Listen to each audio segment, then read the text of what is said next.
El confronto.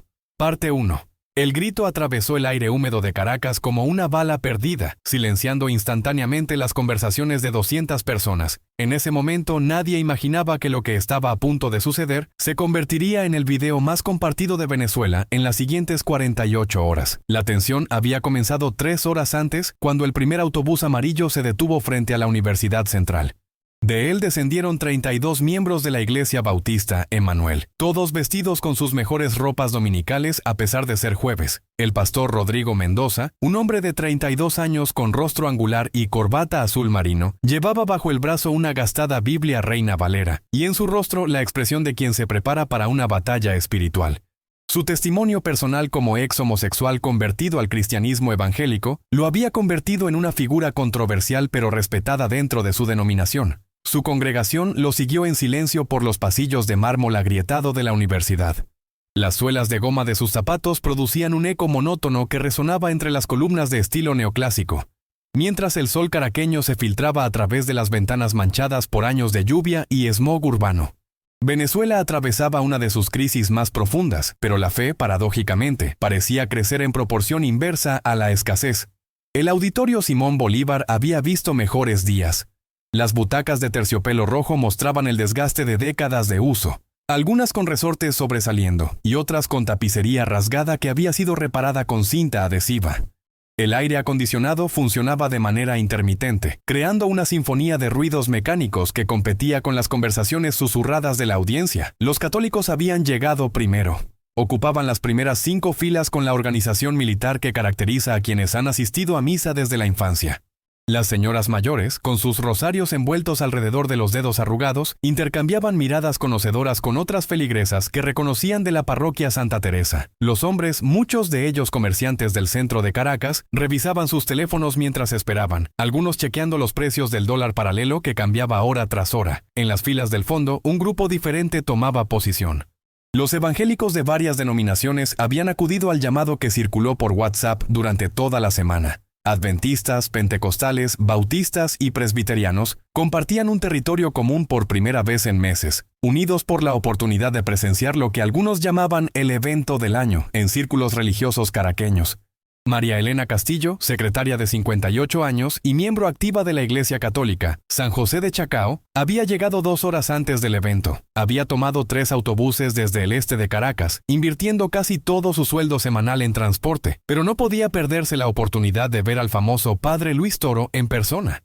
Había seguido sus videos en YouTube durante los últimos 2 años, descargándolos cuando tenía Wi-Fi en su trabajo para verlos en casa, donde la señal de internet era esporádica. Su vestido azul marino, el mismo que usaba para las misas de domingo, estaba perfectamente planchado a pesar de las dificultades para conseguir gas doméstico en su sector. Llevaba en su cartera una libreta donde había anotado cuidadosamente las preguntas que esperaba hacer si se presentaba la oportunidad.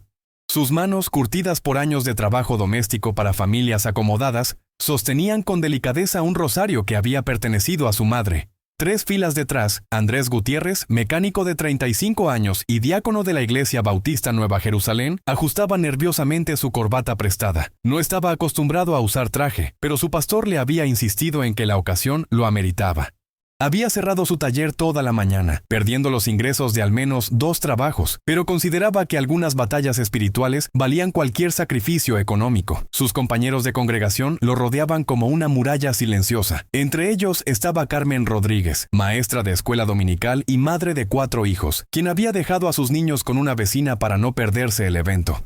Su Biblia, subrayada y anotada hasta el punto de que algunas páginas apenas se mantenían unidas, contenía marcadores en docenas de versículos que había memorizado para ocasiones como esta. El murmullo constante de la audiencia creaba una sinfonía de expectativa. Algunos grababan videos de presentación para sus redes sociales, explicando dónde estaban y qué esperaban presenciar. Otros enviaban mensajes de texto a familiares y amigos, compartiendo su ubicación como si estuvieran reportando desde el frente de batalla de una guerra invisible. A las 10 de la mañana en punto, el organizador del evento, el profesor universitario Miguel Herrera, tomó el micrófono. Su voz ronca, producto de años fumando cigarrillos que ya no podía costear, resonó por el sistema de audio que funcionaba con la mitad de los altavoces. Buenos días, hermanos y hermanas. Bienvenidos a este diálogo sobre interpretación bíblica y unidad cristiana. La palabra diálogo provocó algunas muecas entre la audiencia. Todos sabían que habían venido a presenciar algo más parecido a un combate intelectual que a una conversación amigable. El profesor Herrera, católico practicante pero académico de formación, había organizado el evento con la esperanza genuina de crear un espacio de intercambio respetuoso entre denominaciones. La crisis venezolana había fragmentado muchas cosas, pero también había creado oportunidades inesperadas para que diferentes grupos se encontraran en terreno neutral. Hoy nos acompaña el padre Luis Toro, misionero internacional de la misericordia, ordenado en el año 2000, y reconocido apologista católico que ha dedicado más de 2 décadas al estudio y enseñanza de las Sagradas Escrituras. Los aplausos de los católicos llenaron el auditorio. María Elena y sus compañeras de fila aplaudían con entusiasmo, mientras que los evangélicos mantenían un silencio expectante, algunos cruzando los brazos en una postura defensiva que revelaba sus verdaderas intenciones. El padre Luis Toro apareció por la puerta lateral del auditorio, caminando con la seguridad de quien ha enfrentado cientos de debates similares. Su presencia llenaba el espacio sin necesidad de artificios. Vestía ropa civil, una decisión práctica que había tomado años atrás para evitar distracciones innecesarias en sus presentaciones públicas. Sus ojos recorrieron la audiencia con la tranquilidad de quien conoce el peso de cada palabra que está a punto de pronunciar. Durante años había perfeccionado su capacidad de leer una multitud, identificando rápidamente las diferentes facciones, los potenciales conflictos y las oportunidades de encuentro genuino. El pastor Mendoza se removió inquieto en su asiento. Su historia personal había moldeado no solo su ministerio, sino también su forma de entender la autoridad espiritual. Habiendo experimentado lo que él describía como una transformación radical en su vida sexual, consideraba que tenía una perspectiva única sobre el poder de la fe para cambiar cualquier aspecto de la condición humana. Esta convicción lo había llevado a desarrollar una retórica particularmente agresiva contra lo que percibía como desviaciones doctrinales. Su conversión había ocurrido 5 años atrás, durante una crisis personal que lo llevó a buscar ayuda en una iglesia bautista del oeste de Caracas. El proceso había sido doloroso pero transformador, según su testimonio, y desde entonces había construido su identidad pastoral sobre la base de esa experiencia. Su iglesia, relativamente pequeña con apenas 120 miembros, se había convertido en un refugio para personas con historias similares de cambio radical. Los miembros de su congregación lo veían no solo como un líder espiritual, sino como la prueba viviente de que cualquier transformación era posible con suficiente fe y determinación.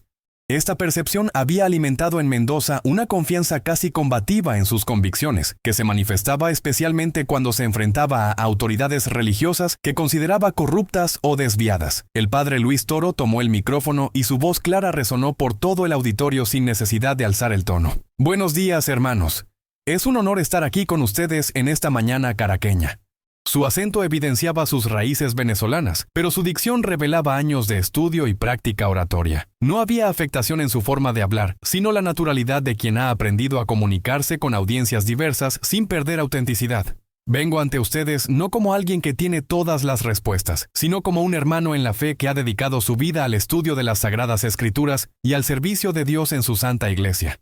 Las primeras palabras del padre Luis generaron reacciones contrastantes. Los católicos asentían con aprobación, mientras que varios evangélicos intercambiaban miradas que sugerían escepticismo. El pastor Mendoza apretó los puños sobre su Biblia, sintiendo que las palabras iniciales del sacerdote eran estratégicamente calculadas para desarmar cualquier confrontación directa. La palabra de Dios es clara cuando nos dice que donde están 2 o 3 reunidos en su nombre, allí está Él en medio de ellos. Por eso confío en que Cristo está presente aquí, entre nosotros, guiando nuestras palabras y nuestros corazones. El ambiente en el auditorio comenzó a cargarse de una tensión casi eléctrica. Era evidente que las 2 facciones principales habían llegado con agendas muy diferentes. Los católicos esperaban una defensa magistral de su fe, mientras que los evangélicos parecían preparados para un enfrentamiento que pusiera en evidencia lo que consideraban errores doctrinales fundamentales. Carmen Rodríguez abrió su Biblia en una página previamente marcada, donde había subrayado con bolígrafo rojo varios versículos que planea citar si se presentaba la oportunidad. Su experiencia como maestra de escuela dominical la había entrenado para memorizar pasajes completos, una habilidad que consideraba esencial para cualquier cristiano comprometido. Sabemos que hay diferencias entre nuestras tradiciones, continuó el padre Luis, pero también sabemos que compartimos algo fundamental: el amor por Jesucristo y el deseo de servirle fielmente. Estas palabras provocaron el primer murmullo audible desde las filas evangélicas. Algunos consideraban que cualquier intento de minimizar las diferencias doctrinales era una táctica para evitar discutir los puntos más controversiales. El pastor Mendoza se puso de pie lentamente. Su movimiento fue tan deliberado que varias personas giraron la cabeza para observarlo. La congregación bautista que lo acompañaba pareció tensarse, como si hubieran estado esperando exactamente ese momento. «Padre Luis», dijo con voz firme pero controlada, «usted habla de amor por Cristo. Pero, ¿cómo puede hablar de amor cuando su iglesia ha distorsionado el verdadero evangelio durante siglos?» El silencio que siguió fue tan denso que se podía escuchar el ruido del aire acondicionado defectuoso. El padre Luis mantuvo su expresión serena, como si hubiera estado esperando exactamente esa pregunta.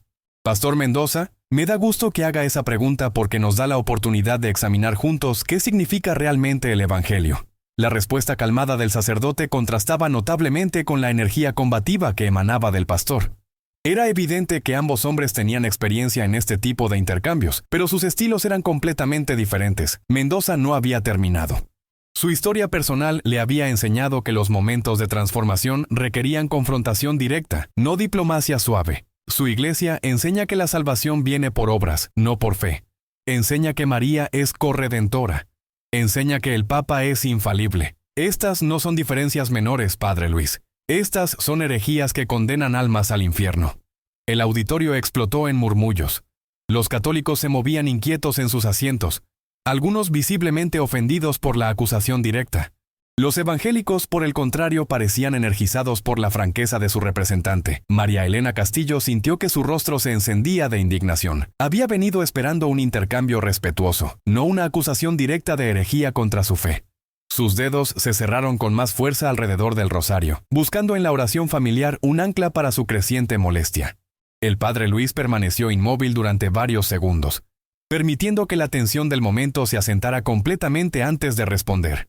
Su experiencia le había enseñado que las acusaciones emocionales requerían respuestas medidas, no reacciones impulsivas. «Pastor, aprecio su pasión por la verdad. Pero permítame preguntarle algo. ¿Ha leído usted los documentos oficiales de la Iglesia Católica sobre estos temas? ¿O está repitiendo interpretaciones que otros han hecho de nuestra doctrina?» La pregunta era estratégica, pero no agresiva.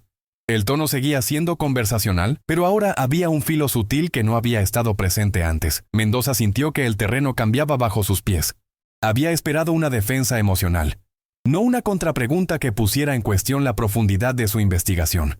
Su preparación había consistido principalmente en memorizar versículos bíblicos y argumentos apologéticos evangélicos, pero no había estudiado extensamente las fuentes católicas primarias. «No necesito leer documentos humanos, Padre Luis. Tengo la palabra de Dios, que es suficiente para conocer toda la verdad».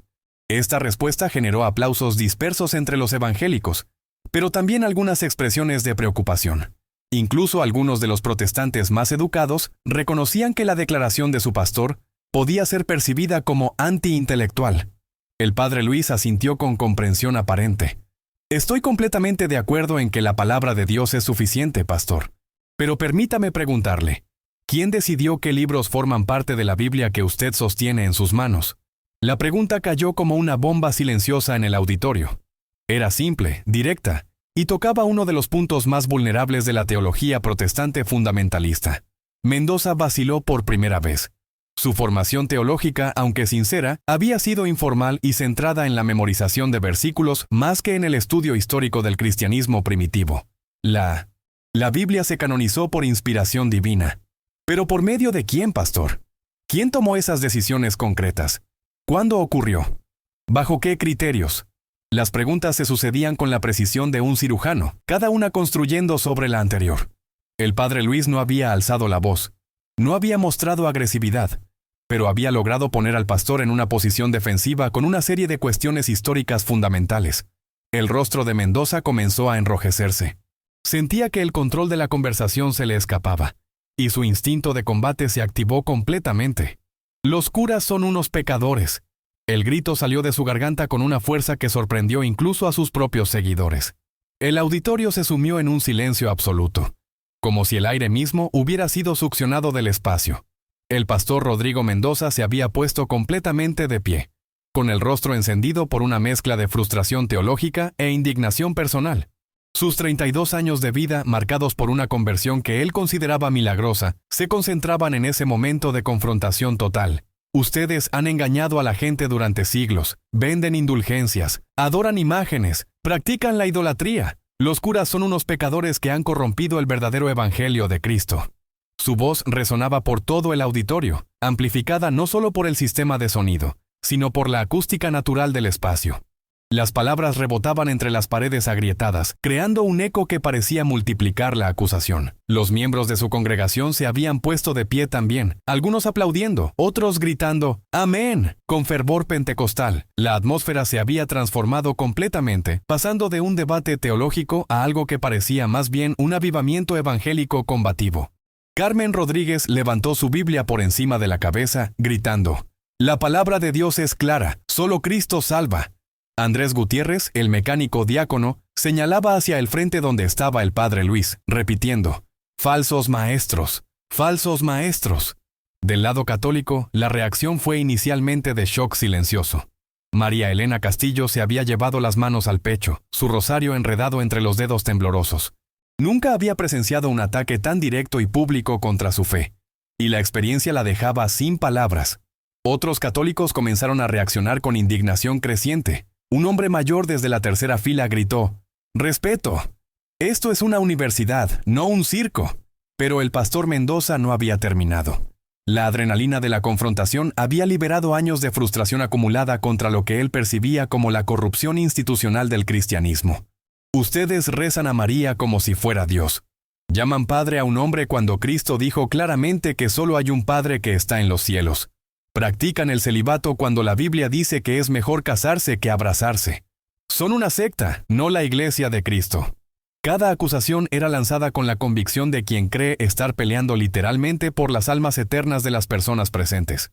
Su historia personal de transformación le había enseñado que los momentos de cambio requerían confrontación total con la verdad, sin medias tintas ni diplomacia suave. El auditorio había estallado en un caos controlado. Católicos y evangélicos gritaban simultáneamente, algunos tratando de defenderse, otros lanzando contraacusaciones. El profesor Herrera, organizador del evento, gesticulaba desesperadamente tratando de restaurar el orden, pero su voz se perdía en el tumulto. Durante todo este tiempo, el padre Luis Toro había permanecido completamente inmóvil en el estrado. Su rostro no mostraba ira, ni sorpresa, ni siquiera molestia visible. Era como si hubiera estado esperando exactamente este momento, como si toda la confrontación fuera parte de un guión que conocía de memoria. Cuando el griterío alcanzó su punto máximo, cuando parecía que la situación estaba a punto de desbordarse completamente, el padre Luis levantó lentamente una mano, no dijo una palabra. No gritó.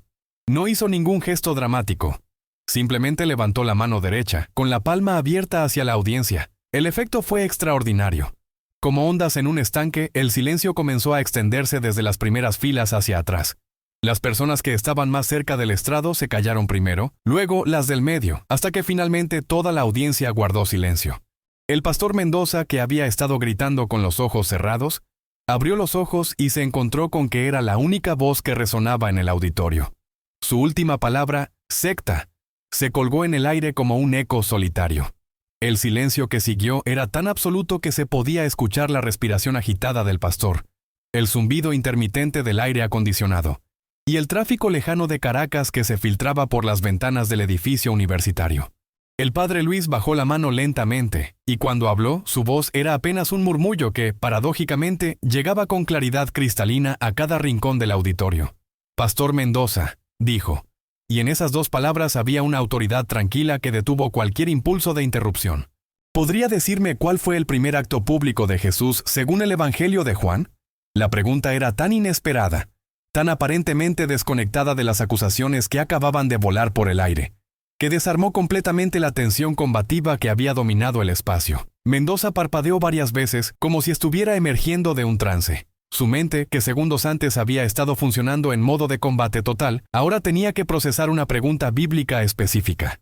El pastor Mendoza se quedó paralizado, con la boca ligeramente abierta y los ojos fijos en el padre Luis. La pregunta había cortado su impulso combativo como un bisturí, silenciando un grito. Su mente corrió desesperadamente por los evangelios, tratando de recordar los primeros versículos del libro de Juan.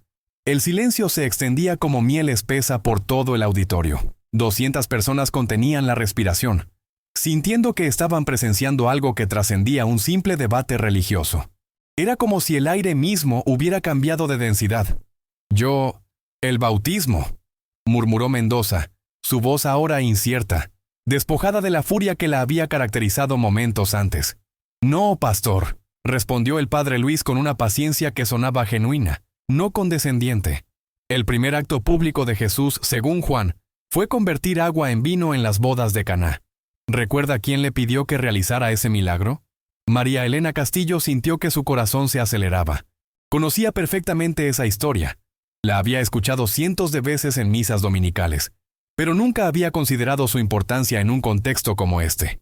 El pastor Mendoza tragó saliva audiblemente.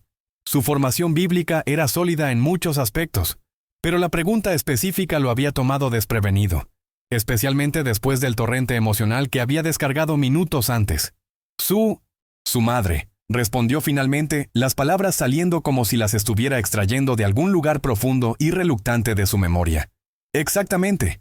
María, la madre de Jesús, fue quien le pidió que realizara su primer milagro público. El padre Luis caminó lentamente hacia el centro del estrado, sin apartar la mirada del pastor. ¿Y qué respondió Jesús inicialmente cuando ella se lo pidió? Esta vez el silencio del pastor se prolongó más. Su congregación, que momentos antes había estado gritando «¡Amén!» con fervor pentecostal, ahora observaba a su líder luchar visiblemente con una pregunta que debería haber sido elemental para cualquier ministro cristiano. Carmen Rodríguez, la maestra de escuela dominical, sintió un nudo en el estómago. Ella conocía la respuesta, pero veía que su pastor no la recordaba con claridad. La situación le recordaba dolorosamente a sus propias clases cuando un estudiante bien preparado se enfrentaba a uno que había estudiado superficialmente. Dijo que su hora no había llegado, murmuró Mendoza, su voz ahora apenas audible. Correcto. Jesús le dijo, «Mujer, ¿qué tienes que ver conmigo? Aún no ha llegado mi hora».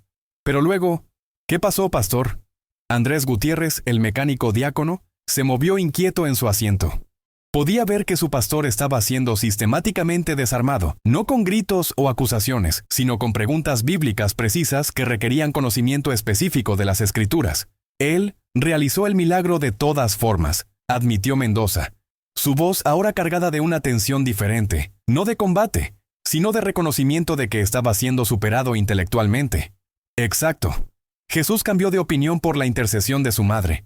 María intercedió ante su hijo, y él respondió a esa intercesión realizando un milagro que no había planeado hacer en ese momento. El padre Luis hizo una pausa deliberada, permitiendo que las implicaciones teológicas de la historia se asentaran en la mente de la audiencia.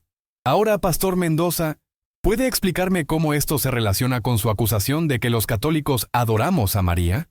La trampa intelectual se había cerrado con la precisión de un mecanismo suizo. El pastor se dio cuenta de que había sido llevado paso a paso a un territorio donde sus propias acusaciones se volvían problemáticas bajo el escrutinio de las mismas escrituras que él afirmaba defender. El rostro de Mendoza se enrojeció nuevamente, pero esta vez no era por indignación religiosa, sino por la humillación de reconocer que había sido superado en su propio terreno. Su historia personal de transformación le había dado confianza en su autoridad moral, pero no lo había preparado para enfrentamientos intelectuales de este calibre.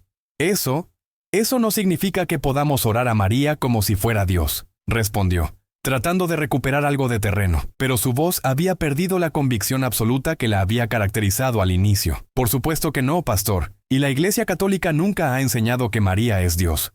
La respuesta del padre Luis fue inmediata y categórica. Lo que enseñamos es exactamente lo que muestra este pasaje bíblico, que María intercede ante su Hijo, como lo hizo en Caná. ¿Ha leído usted alguna vez las oraciones marianas católicas oficiales para verificar si realmente adoramos a María? ¿O está repitiendo acusaciones que otros han hecho? La pregunta devolvía el foco al punto que el padre Luis había planteado antes del estallido emocional. La diferencia entre conocer las doctrinas católicas de primera mano versus repetir interpretaciones protestantes de esas doctrinas. Varios miembros de la congregación bautista intercambiaron miradas incómodas. Algunos comenzaban a darse cuenta de que su pastor estaba siendo sistemáticamente desmantelado por alguien que evidentemente conocía tanto las escrituras como las acusaciones protestantes típicas contra el catolicismo. El profesor Herrera, organizador del evento, observaba fascinado desde un costado del auditorio. Lo que había comenzado como un debate que amenazaba con convertirse en caos, ahora se había transformado en una clase magistral de apologética católica que estaba siendo impartida en tiempo real. María Elena Castillo sintió una mezcla de alivio y admiración. Había venido temiendo que su fe fuera atacada sin defensa adecuada, pero estaba presenciando una demostración de erudición bíblica que superaba cualquier cosa que hubiera visto en YouTube. El pastor Mendoza miró a su congregación, buscando apoyo en los rostros familiares que lo habían seguido hasta el auditorio. Pero en lugar de la certeza combativa que había caracterizado a su grupo al llegar, ahora veía dudas, preguntas y, en algunos casos, expresiones de decepción apenas disimulada. Yo, no he leído directamente sus oraciones, admitió finalmente, las palabras saliendo como si fueran extraídas a la fuerza. Entonces, ¿cómo puede acusar con tanta certeza algo que no ha investigado personalmente? La pregunta del padre Luis no sonaba triunfante, sino genuinamente curiosa, como si realmente quisiera entender el proceso mental que llevaba a alguien a hacer declaraciones categóricas sobre temas que no había estudiado de primera mano. El silencio que siguió fue diferente a los anteriores. No era la expectativa tensa de una confrontación, sino la incómoda quietud que sigue al reconocimiento de un error fundamental. Carmen Rodríguez cerró su Biblia lentamente. Como maestra de escuela dominical, sabía reconocer el momento en que un estudiante se daba cuenta de que su preparación había sido inadecuada. Lo que estaba presenciando era exactamente eso, pero amplificado ante 200 personas. «Pastor», continuó el padre Luis, su tono manteniéndose educativo en lugar de atacante. «Usted mencionó que los católicos vendemos indulgencias. ¿Podría explicarme qué es exactamente una indulgencia según la doctrina católica?» Mendoza sintió que el suelo se volvía aún más inestable bajo sus pies.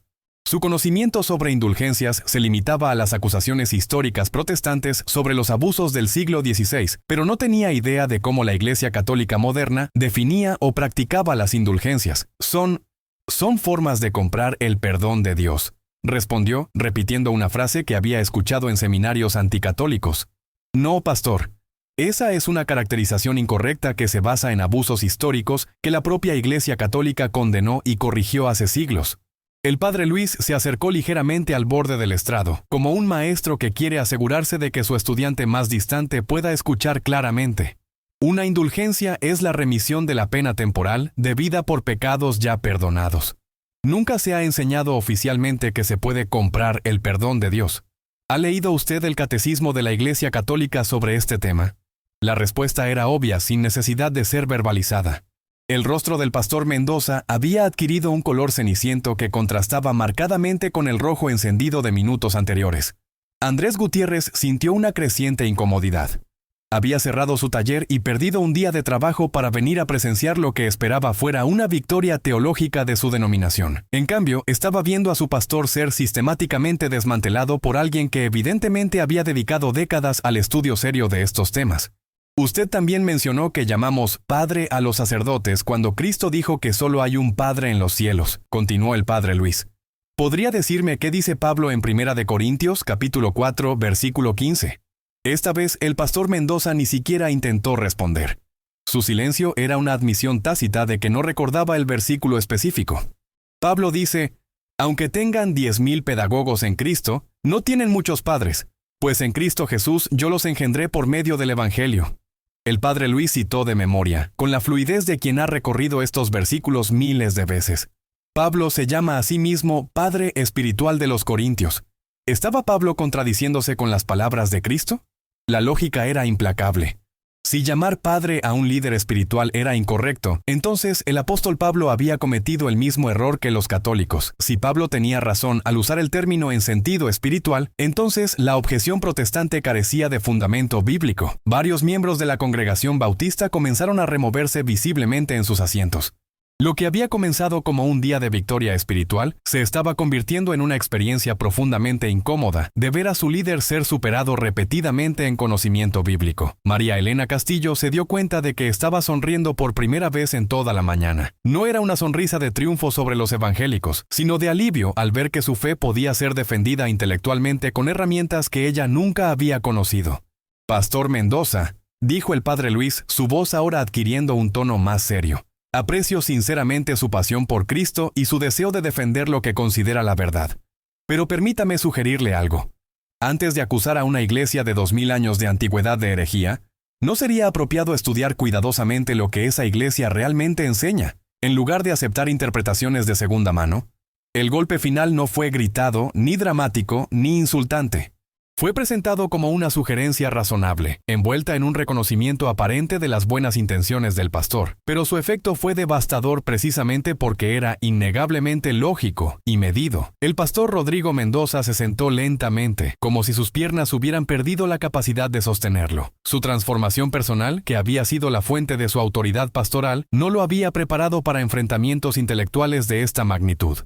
Su conversión había sido emocional y experiencial, pero no había venido acompañada del rigor académico necesario para debates teológicos serios. Carmen Rodríguez abrió nuevamente su Biblia, pero esta vez no para buscar versículos de ataque, sino movida por una curiosidad genuina sobre los pasajes que el padre Luis había citado. Su experiencia como educadora le decía que acababa de presenciar una demostración de conocimiento bíblico, superior al que había encontrado en su propia denominación.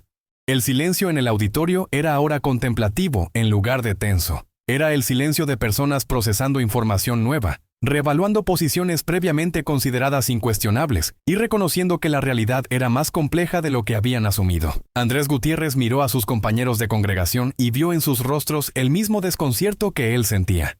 Habían venido preparados para una batalla espiritual y se encontraban en cambio con una clase de historia y exégesis bíblica que ponía en cuestión muchas de sus asunciones fundamentales. El padre Luis permitió que el silencio se extendiera por varios minutos completos. Su experiencia le había enseñado que los momentos de revelación intelectual requerían tiempo para ser procesados, especialmente cuando desafiaban creencias profundamente arraigadas. Finalmente habló nuevamente, pero esta vez dirigiéndose a toda la audiencia, no solo al pastor. Hermanos, lo que acabamos de experimentar ilustra algo muy importante sobre el diálogo entre cristianos. Es fácil atacar caricaturas de las creencias de otros. Es mucho más difícil, pero infinitamente más productivo, tomarse el tiempo de entender realmente lo que nuestros hermanos separados creen y enseñan. Sus palabras tenían el peso de la experiencia vivida. No sonaban como teoría académica, sino como sabiduría ganada a través de décadas de encuentros similares con protestantes sinceros, pero mal informados sobre el catolicismo. La unidad cristiana por la que Cristo oró no vendrá a través de gritos o acusaciones mutuas. Vendrá cuando tengamos la humildad de reconocer que podemos estar equivocados y la diligencia de estudiar cuidadosamente antes de juzgar. María Elena Castillo sintió lágrimas en los ojos. No eran lágrimas de tristeza, sino de una emoción compleja que mezclaba alivio, gratitud y una comprensión renovada de su propia fe. Había venido temiendo que sus creencias fueran atacadas sin defensa posible, pero estaba saliendo con una confianza renovada en la solidez intelectual del catolicismo. El pastor Mendoza levantó la vista lentamente. Su rostro mostraba una mezcla de humillación, confusión y algo que podría haber sido el comienzo de una humildad genuina. Su historia personal de transformación radical le había enseñado que los momentos de crisis podían ser también momentos de crecimiento, aunque este no era el tipo de crisis que había anticipado. Padre Luis, dijo finalmente, su voz ahora despojada de toda beligerancia. Usted claramente ha estudiado estas cosas más profundamente que yo. La admisión cayó en el auditorio como una piedra en aguas tranquilas, creando ondas de sorpresa que se extendieron por todas las filas. Los miembros de la congregación bautista parecían no poder creer que su pastor estaba admitiendo públicamente inferioridad intelectual. Pastor, respondió el padre Luis con genuina gentileza. El estudio no es una competencia, es un servicio a la verdad y a las personas que Dios ha puesto bajo nuestro cuidado. Todos tenemos la responsabilidad de prepararnos lo mejor posible para guiar a otros en asuntos eternos. La respuesta era pastoral, no triunfante. Era evidente que el padre Luis había ganado la confrontación intelectual de manera categórica, pero no estaba usando su victoria para humillar a su oponente. Carmen Rodríguez cerró definitivamente su Biblia y la sostuvo contra su pecho. Su mente corrían con preguntas nuevas sobre cosas que había dado por sentado durante años. Como educadora, reconocía la diferencia entre alguien que había memorizado respuestas y alguien que realmente entendía los temas profundamente. El profesor Herrera se acercó al micrófono, sintiendo que había llegado el momento de comenzar a cerrar el evento antes de que la situación se desarrollara en direcciones impredecibles. Creo que todos hemos aprendido algo valioso esta mañana, dijo, su voz llevando el alivio de alguien que había visto una situación potencialmente explosiva transformarse en algo educativo. La importancia del estudio cuidadoso, del diálogo respetuoso y de la humildad intelectual. Pero el pastor Mendoza no había terminado. Algo en la gentileza del padre Luis, en contraste con su propia agresividad inicial, había tocado una parte profunda de su personalidad que había sido moldeada por su propia experiencia de transformación. «Padre Luis», dijo poniéndose de pie nuevamente, pero esta vez sin la postura combativa de antes. Yo he estado equivocado sobre algunas cosas. Su conocimiento de las Escrituras es impresionante». Las palabras salían con dificultad, pero parecían genuinas. Su congregación lo observaba con una mezcla de admiración por su honestidad y preocupación por las implicaciones de su admisión. «Pastor, todos estamos en un proceso de aprendizaje», respondió el padre Luis. «Lo importante no es que hayamos estado equivocados en el pasado, sino que estemos dispuestos a crecer en conocimiento y en gracia». Andrés Gutiérrez sintió que algo fundamental había cambiado en su comprensión del mundo religioso. Había venido con la certeza de que su denominación tenía el monopolio de la verdad bíblica, pero estaba saliendo con preguntas que nunca antes había considerado. La transformación del ambiente en el auditorio era palpable. Lo que había comenzado como una confrontación hostil se había convertido en algo más parecido a una experiencia educativa compartida, aunque dolorosa para algunos de los participantes. María Elena Castillo se puso de pie y comenzó a aplaudir lentamente. Su aplauso fue seguido por otros católicos, luego por algunos de los evangélicos más reflexivos, hasta que todo el auditorio resonó con un reconocimiento de lo que había presenciado. No era un aplauso de victoria de una denominación sobre otra, sino un reconocimiento colectivo de que habían sido testigos de algo excepcional. La demostración de que el conocimiento profundo, combinado con la gentileza pastoral, podía transformar incluso las confrontaciones más hostiles en oportunidades de crecimiento mutuo. Pero en ese momento de aparente reconciliación, una voz áspera cortó el aire desde las últimas filas del auditorio. ¡Un momento! Todas las cabezas se giraron hacia atrás para ver quién había interrumpido el momento. Un hombre de unos 45 años, con barba descuidada y camisa a cuadros, se puso de pie con determinación. Era Esteban Morales, pastor de una iglesia pentecostal de los barrios populares de Petare, quien había llegado tarde al evento pero había escuchado suficiente para sentir que su deber era intervenir.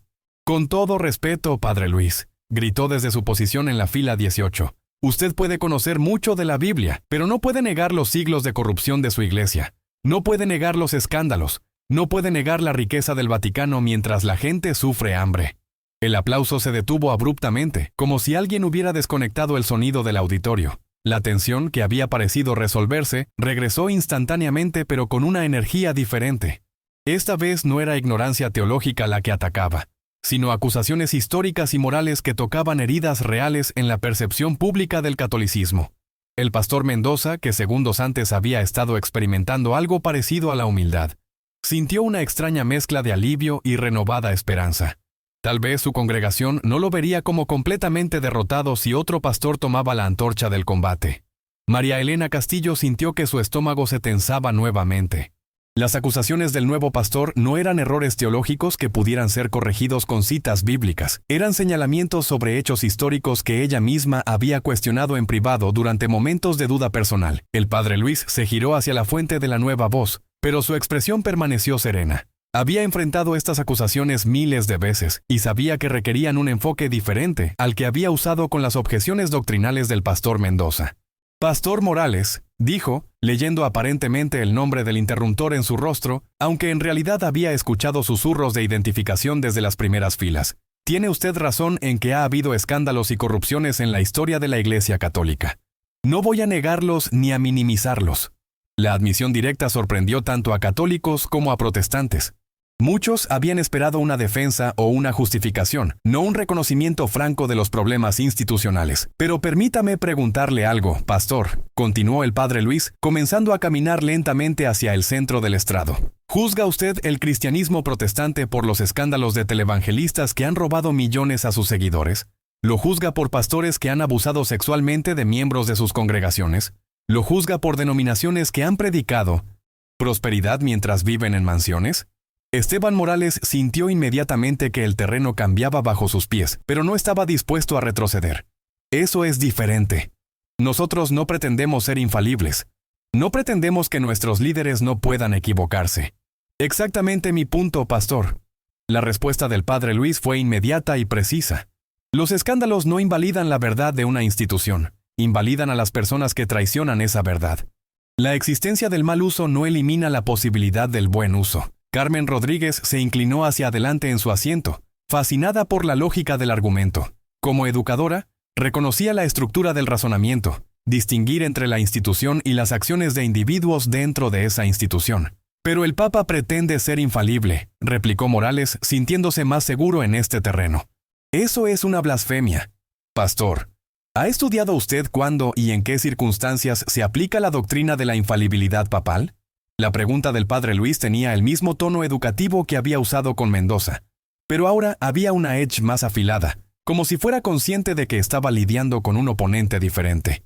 No necesito estudiar herejías, respondió Morales con vehemencia. La Biblia es clara. Todos hemos pecado y estamos destituidos de la gloria de Dios. Completamente de acuerdo con ese versículo, pastor. Pero está usted confundiendo infalibilidad con impecabilidad. El padre Luis se detuvo y se dirigió directamente hacia donde estaba Morales. La doctrina católica nunca ha enseñado que el Papa no puede pecar. La infalibilidad se refiere únicamente a pronunciamientos específicos sobre fe y moral, hechos ex cátedra, que en 2000 años de historia han ocurrido exactamente 2 veces. Varios miembros de la audiencia intercambiaron miradas de sorpresa. Incluso algunos católicos parecían no saber que las declaraciones infalibles papales habían sido tan raras en la historia.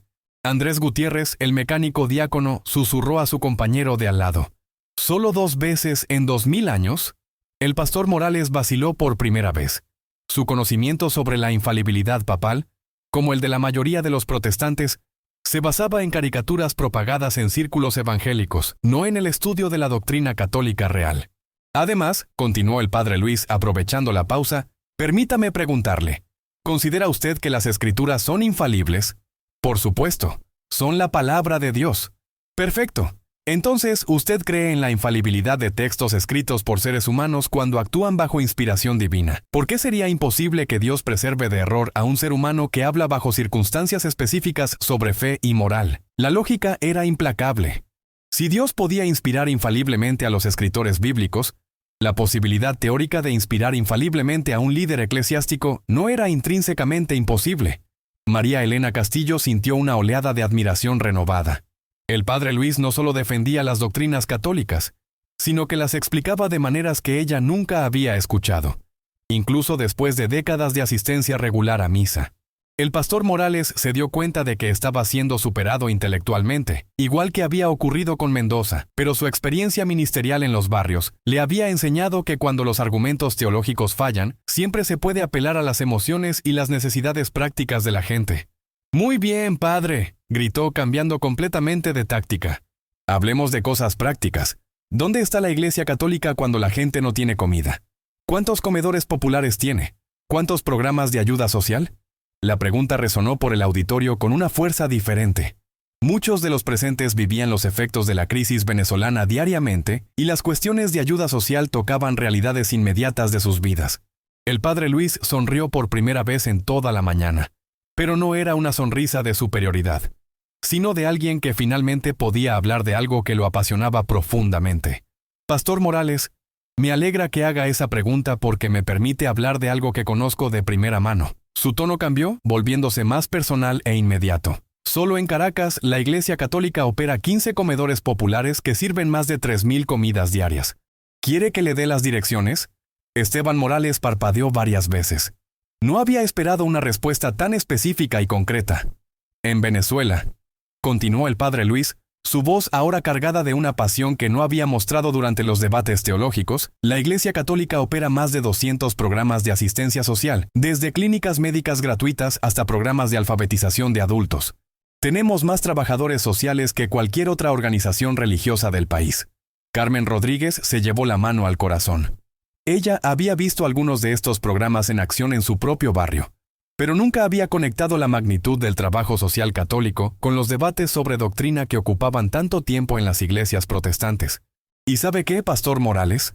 El padre Luis caminó hasta el borde del estrado, acercándose lo más posible a donde estaba el pastor pentecostal. La mayoría de esos programas están financiados no por la supuesta riqueza del Vaticano, sino por las ofrendas de católicos venezolanos que dan sus últimos bolívares para alimentar a sus vecinos. El silencio que siguió era diferente a todos los anteriores. No era tensión teológica ni incomodidad intelectual.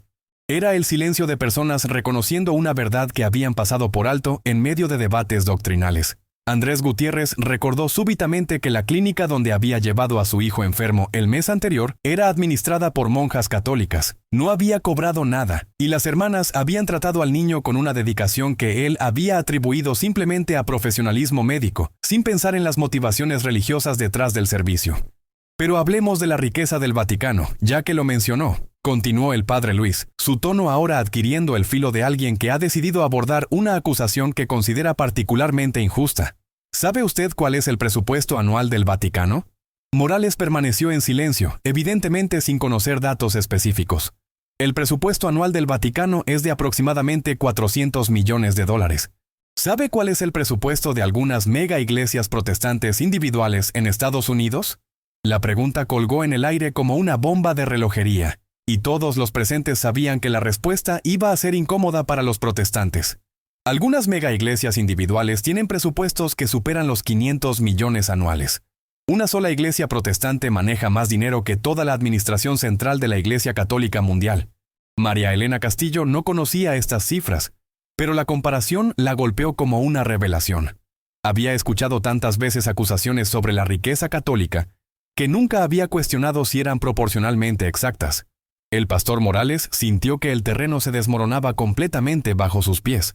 Había venido a rescatar el honor protestante después de ver la derrota de Mendoza, pero se encontraba enfrentando el mismo tipo de conocimiento específico y detallado que había desarmado a su colega Bautista. Además, añadió el padre Luis, ha considerado que las obras de arte en el Vaticano no son riqueza en el sentido de dinero que se pueda gastar, son patrimonio histórico de la humanidad que la Iglesia preserva a un costo enorme, no para beneficio propio, sino para las generaciones futuras.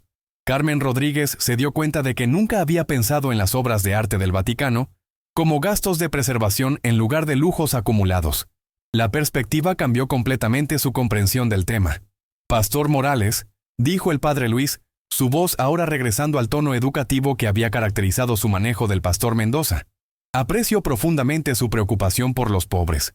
Es una preocupación que compartimos y que debe estar en el centro de cualquier ministerio cristiano auténtico. La transición del combate a la afirmación común tomó por sorpresa al pastor pentecostal, quien había estado preparándose para continuar la confrontación. Pero sugiero que en lugar de atacarnos mutuamente por supuestas fallas, trabajemos juntos para abordar las necesidades reales de nuestro pueblo. Venezuela necesita todos los cristianos unidos en servicio, no divididos en debates.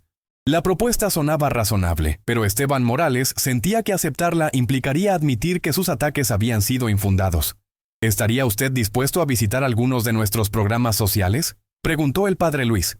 No para convertirse, sino para ver de primera mano lo que hacemos y tal vez encontrar formas de colaboración.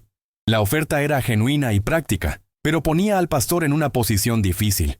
Rechazarla lo haría parecer cerrado y combativo. Aceptarla podría percibirse como una capitulación ante su propia congregación. El profesor Herrera observaba fascinado cómo el padre Luis había logrado transformar un segundo ataque hostil en una oportunidad de diálogo constructivo. Su experiencia académica le había enseñado a reconocer la habilidad pedagógica excepcional cuando la veía. Andrés Gutiérrez miró a sus compañeros de congregación y vio en sus rostros la misma confusión que él sentía. Habían venido con certezas claras sobre quiénes eran los buenos y quiénes los malos en el panorama religioso, pero estaban saliendo con preguntas que nunca habían considerado. El pastor Morales finalmente se sentó sin responder, su silencio funcionando como una admisión tácita de que había sido superado tanto intelectual como moralmente. El auditorio permaneció en un silencio contemplativo que se extendía como aceite sobre aguas turbulentas, calmando las olas de confrontación que habían caracterizado la mañana. El silencio se extendía como una manta pesada sobre el auditorio, cuando una voz femenina cortó el aire desde la fila número 7. Era diferente a las anteriores. No tenía la agresividad combativa de los pastores, sino una tristeza profunda que hizo que todos se giraran para identificar su origen. «Padre Luis», dijo Rosa Delgado, una mujer de 62 años con el cabello plateado recogido en un moño sencillo. Sus manos arrugadas sostenían una fotografía que había sacado de su cartera. «Mi hijo murió hace 3 años. Era homosexual». La palabra cayó en el auditorio como una piedra arrojada a un estanque cristalino, creando ondas de tensión que se extendieron por todas las filas. Era el momento que todos habían estado evitando inconscientemente, la conversación que tocaba no solo doctrinas abstractas, sino dolor humano real y concreto. María Elena Castillo sintió que su respiración se aceleraba. Conocía a Rosa de la parroquia Santa Teresa, sabía de su tragedia, pero nunca había presenciado que hablara públicamente sobre su hijo fallecido. El pastor de la iglesia bautista donde yo iba me dijo que mi hijo estaba en el infierno porque era homosexual. Me dijo que Dios lo había castigado con el SIDA porque había vivido en pecado. La voz de Rosa temblaba, pero se mantenía firme. ¿Es eso lo que enseña su iglesia, Padre Luis? ¿Que mi hijo está en el infierno? El pastor Mendoza se removió incómodamente en su asiento. Aunque no había sido él quien pronunció esas palabras específicas, reconocía la teología que Rosa describía porque formaba parte de las enseñanzas conservadoras de su denominación. El Padre Luis permaneció inmóvil por varios segundos, y por primera vez en toda la mañana su rostro mostró una emoción claramente visible. Compasión profunda mezclada con algo que parecía dolor personal. Rosa, dijo finalmente, y su uso del nombre de pila en lugar de señora o hermana, creó inmediatamente una atmósfera de intimidad pastoral que transformó todo el auditorio. Lamento profundamente su pérdida. Y lamento aún más las palabras crueles que le dijeron en un momento de dolor tan profundo. Se bajó del estrado por primera vez en toda la mañana y caminó directamente hacia donde estaba Rosa, deteniéndose a una distancia respetuosa, pero lo suficientemente cerca para hablar sin necesidad del micrófono. La Iglesia Católica enseña que ningún ser humano puede saber con certeza el destino eterno de otra persona. Eso es prerrogativa exclusiva de Dios, quien conoce el corazón de cada uno de sus hijos de manera que nosotros jamás podremos conocer. Las palabras fueron pronunciadas con una ternura que contrastaba marcadamente con el tono académico que había caracterizado los debates anteriores. Era evidente que el Padre Luis había cambiado completamente de modo, pasando de apologista a pastor consolador. Carmen Rodríguez sintió lágrimas en los ojos.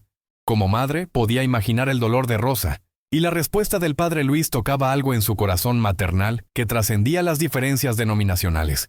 Pero más importante aún, continuó el Padre Luis, la Iglesia enseña que Dios es amor, y que su misericordia excede infinitamente nuestra capacidad de comprenderla. Su Hijo fue creado por Dios, amado por Dios, y solo Dios conoce la condición de su alma en el momento de partir de este mundo. Rosa sollozó audiblemente, un sonido que resonó por todo el auditorio y que hizo que varias personas se llevaran pañuelos a los ojos. Nadie. Y ahora la voz del Padre Luis adquirió una firmeza que no había mostrado ni siquiera durante los momentos más tensos de los debates. Absolutamente nadie tiene derecho a declarar condenada el alma de su hijo. Cualquiera que le haya dicho eso estaba hablando desde la arrogancia humana, no desde la sabiduría divina. El pastor Mendoza sintió como si hubiera recibido un golpe físico en el estómago. Reconocía en las palabras que Rosa había escuchado el tipo de teología que él mismo había predicado en situaciones similares, aunque nunca con intención cruel. Andrés Gutiérrez, el mecánico diácono, recordó súbitamente conversaciones en su propia iglesia sobre miembros de la congregación que tenían familiares homosexuales, y la dureza con que a veces se abordaban estos temas en nombre de la verdad bíblica. Rosa, continuó el Padre Luis ahora con voz más suave. ¿Puedo preguntarle qué tipo de persona era su hijo? ¿Cómo trataba a otros? ¿Era amable, generoso, compasivo? Rosa sonrió a través de sus lágrimas, sosteniendo la fotografía más cerca de su corazón. Era la persona más buena que he conocido, padre. Cuidó de mí cuando estuve enferma. Ayudaba a sus vecinos ancianos con las compras. Donaba sangre regularmente hasta que ya no pudo. Era enfermero y trataba a sus pacientes como si fueran su propia familia. Entonces, usted conoció a alguien que vivió el mandamiento más grande de Cristo: amar al prójimo como a sí mismo. El Padre Luis se acercó un paso más. La Iglesia enseña que todos somos pecadores, Rosa, no solo su hijo, pero también enseña que el amor auténtico hacia otros es una señal de la gracia divina operando en una vida. Esteban Morales, el pastor pentecostal que había protagonizado la segunda confrontación, se sintió profundamente incómodo. Su teología personal sobre la homosexualidad no era muy diferente a la que Rosa había escuchado en la iglesia bautista, pero la forma pastoral en que el Padre Luis estaba manejando el tema lo hacía cuestionar la dureza de su propio enfoque. ¿Pero qué dice la Biblia sobre la homosexualidad?, preguntó desde su asiento, su voz ahora despojada de la beligerancia anterior, pero manteniendo una preocupación genuina por la coherencia doctrinal. El Padre Luis se giró hacia él sin alejarse de Rosa. Pastor Morales, la Biblia dice muchas cosas sobre muchos temas y requiere interpretación cuidadosa en contexto histórico y cultural. Pero lo que es absolutamente claro es que Cristo nunca mencionó la homosexualidad ni una sola vez en todo su ministerio registrado. La observación era factual y verificable, pero su implicación era profunda para quienes habían construido gran parte de su identidad religiosa en torno a la oposición a la homosexualidad. Lo que Cristo sí mencionó repetidamente fue el juicio, la condenación de otros y la falta de misericordia, y en cada caso los condenó. El padre Luis mantuvo contacto visual con Morales mientras hablaba. Cristo reservó sus palabras más duras no para los pecadores sexuales, sino para los líderes religiosos que cargaban a otros con peso que ellos mismos no podían llevar. Carmen Rodríguez recordó súbitamente pasajes bíblicos que había leído cientos de veces, pero nunca había conectado con conversaciones sobre homosexualidad. La perspectiva del padre Luis no negaba las enseñanzas bíblicas, pero las contextualizaba de una manera que priorizaba la compasión pastoral. Además, continuó dirigiéndose ahora a toda la audiencia. La Iglesia distingue entre tendencias y acciones, entre identidad y comportamiento. Reconoce que las personas pueden experimentar atracciones que no eligieron y que nuestra respuesta como cristianos debe ser de acompañamiento, no de condenación. Rosa Delgado sollozó nuevamente, pero esta vez parecía ser de alivio más que de dolor. ¿Significa eso que la homosexualidad no es pecado?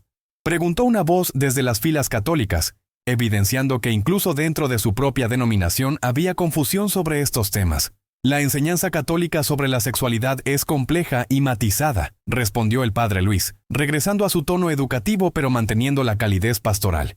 Pero lo que no es complejo es la enseñanza sobre cómo debemos tratar a nuestros hermanos y hermanas que luchan con cualquier aspecto de la condición humana, con compasión, dignidad y amor. El pastor Mendoza se puso de pie lentamente. Su experiencia personal como ex homosexual había moldeado profundamente su ministerio, pero la conversación que estaba presenciando lo forzaba a reconsiderar elementos de su propia historia y teología. Padre Luis, dijo, su voz ahora completamente despojada de la agresividad que había mostrado al inicio. Yo fui homosexual antes de mi conversión. Mi testimonio se basa en que Dios me cambió. El auditorio se tensó nuevamente, pero era una tensión diferente. No era la expectativa de confrontación, sino la anticipación de una conversación profundamente personal que podía tocar heridas reales. Pastor Mendoza, respondió el padre Luis con genuina gentileza, respeto profundamente su testimonio personal y su experiencia de transformación. Dios puede hacer cosas extraordinarias en nuestras vidas. Mendoza asintió, pero parecía estar luchando internamente con algo. Pero mi experiencia me ha enseñado que no todas las personas experimentan el mismo tipo de cambio que yo experimenté. Y cuando predico que todos pueden cambiar como yo cambié, a veces veo el dolor que eso causa en familias como la de Rosa. La admisión era extraordinaria viniendo de alguien que había construido su identidad ministerial en torno a su testimonio de transformación sexual. María Elena Castillo se dio cuenta de que estaba presenciando algo que trascendía el debate religioso típico. Era una conversación sobre dolor humano real, sobre pastoral responsable y sobre la diferencia entre experiencia personal y doctrina universal. Pastor, dijo el padre Luis, su experiencia personal es válida y valiosa. Pero usted tiene razón en reconocer que no toda experiencia personal puede convertirse en expectativa universal. La pastoral auténtica requiere sabiduría para distinguir entre lo que Dios hace en algunas vidas y lo que puede hacer en todas las vidas. Andrés Gutiérrez sintió que algo fundamental estaba cambiando en su comprensión del ministerio cristiano. Había asumido que la consistencia doctrinal requería aplicar las mismas soluciones a todas las personas, pero estaba escuchando una perspectiva que valoraba tanto la verdad como la compasión individual. Rosa Delgado se puso de pie temblorosamente y caminó hacia donde estaba el padre Luis. ¿Puedo abrazarlo, padre?, preguntó, su voz quebrada por la emoción. Por supuesto, Rosa. El abrazo que siguió fue silencioso pero profundamente emotivo. Duró varios segundos. Y cuando se separaron, Rosa tenía lágrimas corriendo por las mejillas, pero también algo que se parecía a la paz. Gracias, susurró. Nadie me había hablado de mi hijo con tanto amor desde que murió. El impacto de esas palabras en el auditorio fue palpable. Varios protestantes presentes se dieron cuenta de que sus propias iglesias habían sido fuentes de dolor adicional para familias que ya estaban sufriendo, en lugar de fuentes de consuelo y esperanza. Carmen Rodríguez se secó los ojos con un pañuelo, pensando en conversaciones que había tenido en su propia iglesia sobre familias con hijos homosexuales y preguntándose si había contribuido inadvertidamente al tipo de dolor que Rosa había experimentado. El pastor Morales permaneció en silencio, procesando internamente una conversación que desafiaba elementos fundamentales de su enfoque ministerial. Su trabajo en los barrios le había enseñado que las vidas humanas eran complejas, pero había asumido que la respuesta cristiana debía ser siempre simple y directa. Hermanos, dijo el padre Luis, dirigiéndose ahora a toda la audiencia, lo que acabamos de compartir ilustra algo fundamental sobre el ministerio cristiano. Podemos tener convicciones doctrinales firmes y al mismo tiempo ejercer compasión pastoral que reconoce la complejidad de las vidas humanas. Se detuvo y miró específicamente hacia las secciones donde estaban sentados los pastores protestantes. La verdad sin amor es brutalidad. El amor sin verdad es sentimentalismo. El desafío del ministerio auténtico es mantener ambos en tensión creativa, siempre priorizando la sanidad y la esperanza por encima de la necesidad de tener razón. El profesor Herrera, que había estado observando toda la secuencia con fascinación académica, se dio cuenta de que lo que había comenzado como un debate teológico se había transformado en una clase magistral sobre pastoral práctica. Esteban Morales se puso de pie nuevamente, pero esta vez su postura era completamente diferente. Padre Luis, dijo, yo he estado equivocado sobre muchas cosas hoy. No solo sobre doctrinas católicas, sino sobre cómo tratar a las personas que piensan diferente a mí. La admisión resonó por el auditorio como una confesión pública que iba más allá de lo teológico para tocar lo personal y lo moral. Pastor, todos estamos aprendiendo constantemente, respondió el padre Luis. La humildad es la primera virtud de cualquier líder espiritual auténtico. Andrés Gutiérrez miró a sus compañeros de congregación y vio en sus rostros la misma transformación que él estaba experimentando. Habían venido como guerreros espirituales y estaban saliendo como estudiantes humildes. ¿Podríamos orar juntos?, preguntó Rosa Delgado desde donde estaba, cerca del estrado. ¿Católicos y protestantes juntos? La sugerencia cayó en el auditorio como una invitación inesperada pero profundamente apropiada. Después de todo lo que habían compartido, la idea de terminar en oración común parecía la conclusión natural. El padre Luis asintió inmediatamente. Me parece perfecto, Rosa. Pastor Mendoza, Pastor Morales, ¿les gustaría unirse? Los dos pastores se miraron entre sí, luego miraron a sus respectivas congregaciones y finalmente asintieron simultáneamente. Lo que siguió fue extraordinario. Sin organización previa, sin liturgia planificada, católicos y protestantes se pusieron de pie espontáneamente y comenzaron a formar un círculo grande que llenó todo el espacio disponible del auditorio. María Elena Castillo se encontró de pie junto a Carmen Rodríguez, la maestra de escuela dominical bautista. Se miraron con cierta timidez inicial, pero luego Carmen extendió su mano y María Elena la tomó sin dudar. Andrés Gutiérrez terminó al lado de un comerciante católico que reconoció de su vecindario, y se dio cuenta de que nunca habían tenido una conversación religiosa a pesar de vivir a pocas cuadras de distancia. El pastor Mendoza se acercó al padre Luis y después de una breve vacilación le extendió la mano. Padre, he aprendido más en estas 3 horas que en años de estudios teológicos.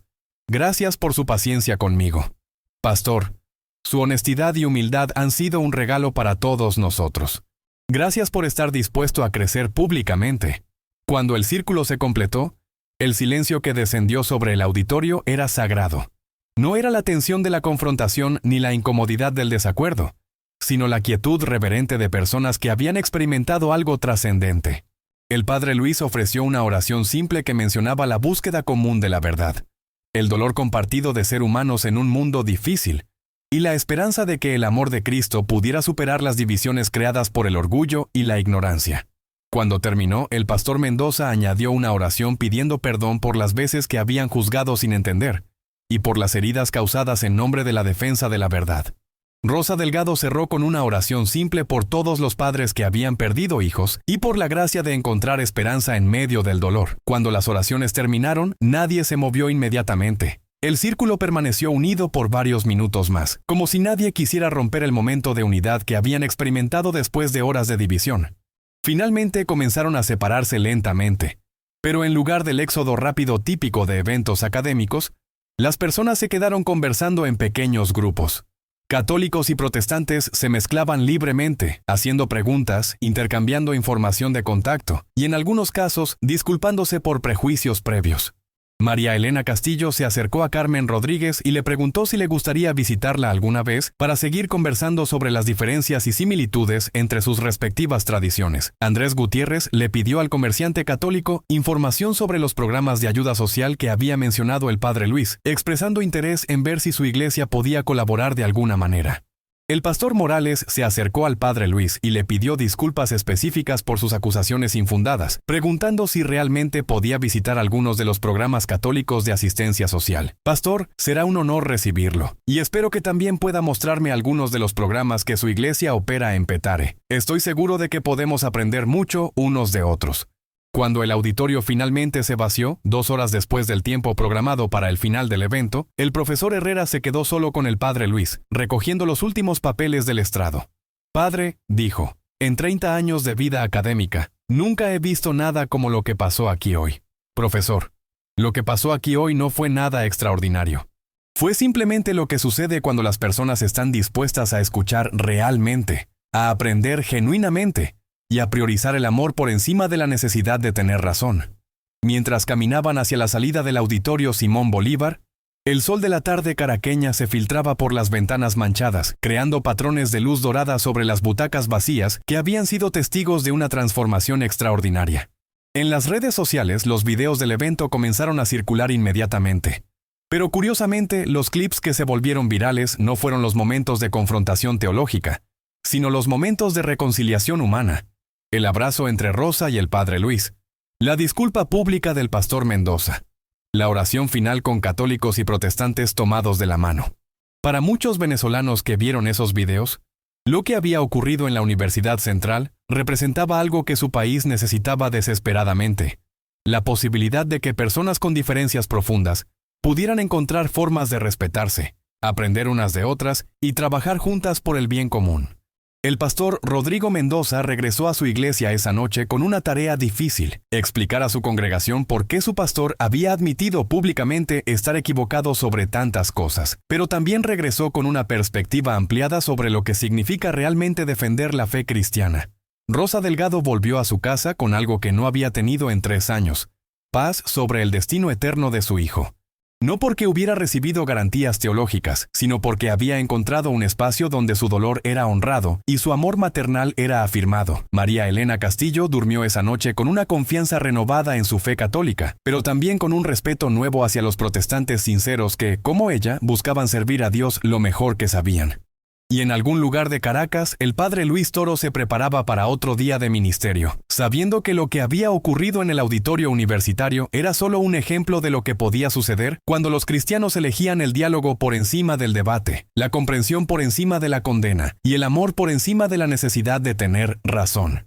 El grito que había comenzado todo: "Los curas son unos pecadores", había sido silenciado no con gritos más fuertes, sino con preguntas más profundas, conocimiento más amplio y amor más grande. Y en ese silenciamiento algo había nacido: la posibilidad de que la fe cristiana pudiera ser defendida no solo con argumentos, sino con vida, no solo con doctrina, sino con compasión, no solo con razón, sino con amor que transforma corazones y sana divisiones.